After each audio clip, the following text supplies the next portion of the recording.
Pleiadian Mars. If your natal Mars is conjunct to the Pleiades, then your soul healer frequency is catalyzed through action and expressed through your drive, ambition, and assertion. Pleiadian Mars combines the soul healer's mission of compassionate service with Mars's power of action, courage, and self-advocacy, creating someone who channels warrior energy into healing rather than harm. This placement is especially powerful to learn to take bold action for yourself, not just for others, and discovering that healthy assertion actually strengthens your ability to serve. This one's a journey.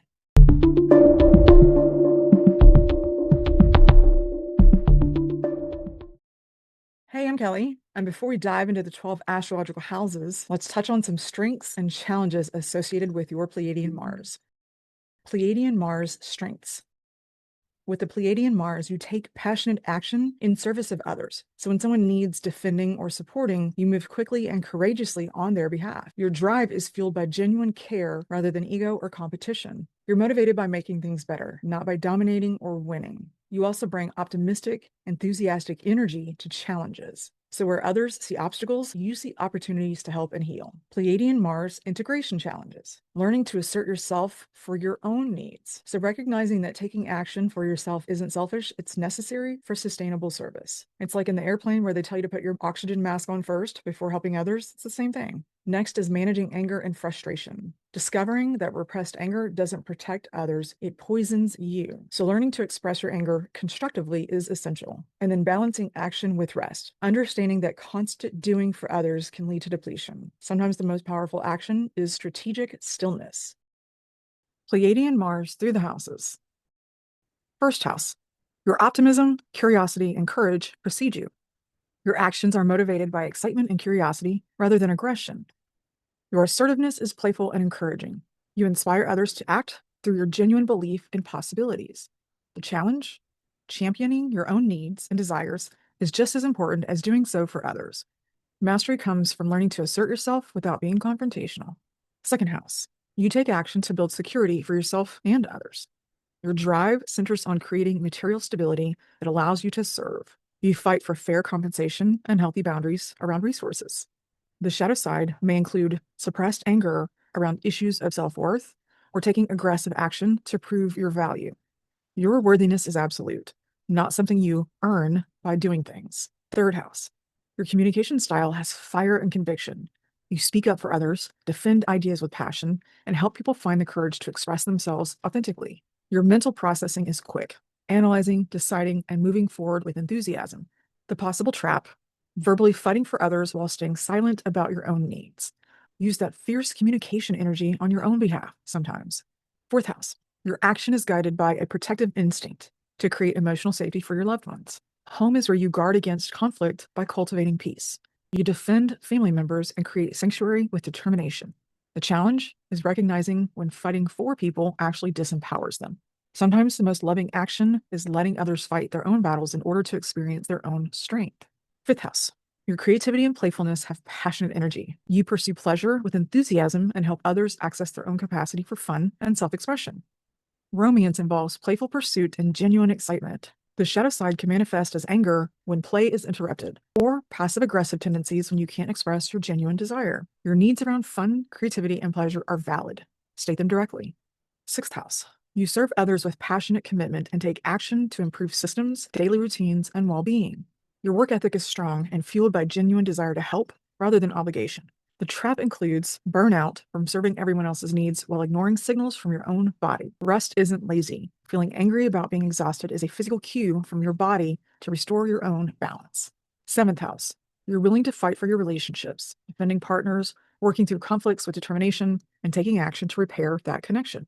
You may attract partners who need defending or who challenge you to stand up for yourself. The big lesson here is that healthy partnerships don't include fighting as a foundation and don't require constant defending. Equal relationships involve two people taking action for the relationship, not you doing all the heavy lifting. Eighth house.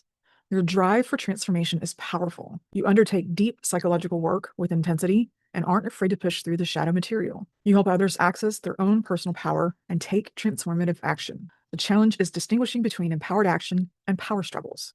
Transformation isn't always about fighting for yourself or someone else. Acceptance can be more productive than struggle.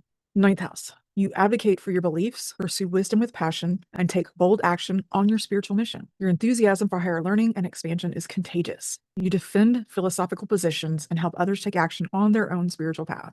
The shadow side includes crusading for everyone's awakening while ignoring your need for rest. Not everyone is ready for the battles you're willing to fight. 10th house. You are professionally driven to make a difference. Your career involves taking visible action, fighting for causes, or helping others access their own power and agency. You're known for vigorous commitment to your work. The challenge is ensuring that your public battles don't exhaust your private reserves. You're allowed to choose which fights are yours and which ones aren't. 11th house. You energize groups through passionate action toward collective goals. Your drive to improve humanity is genuine and inspiring. You advocate for community, defend group values, and take bold action on behalf of worthy causes.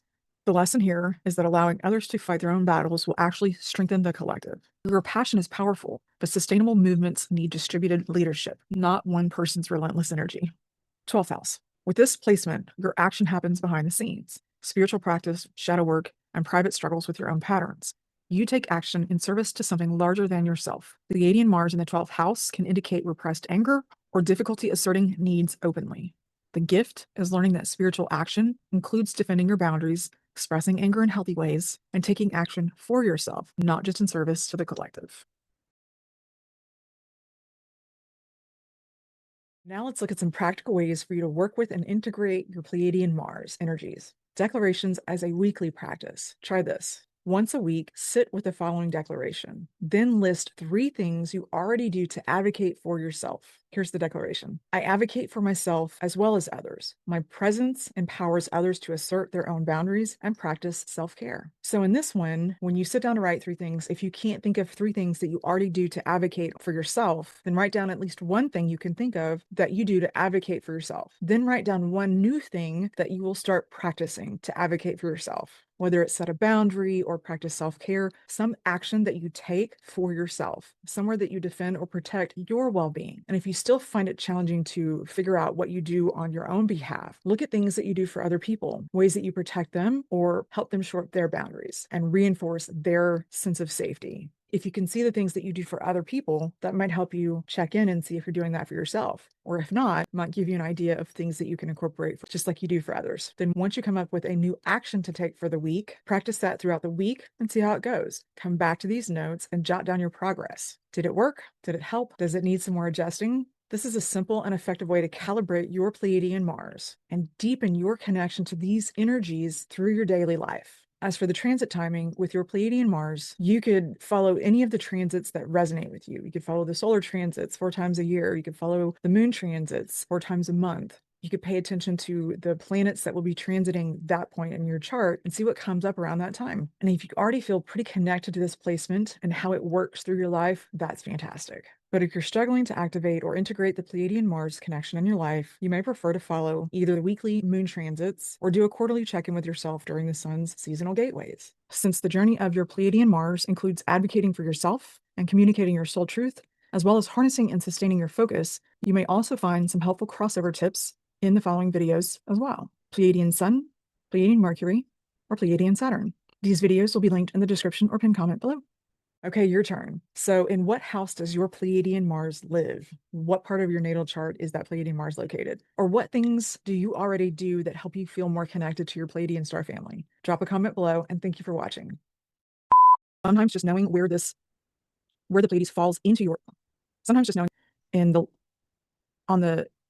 at the Scorpio Sagittarius cusp, and you have a remarkable, and the star beings from this beautiful system.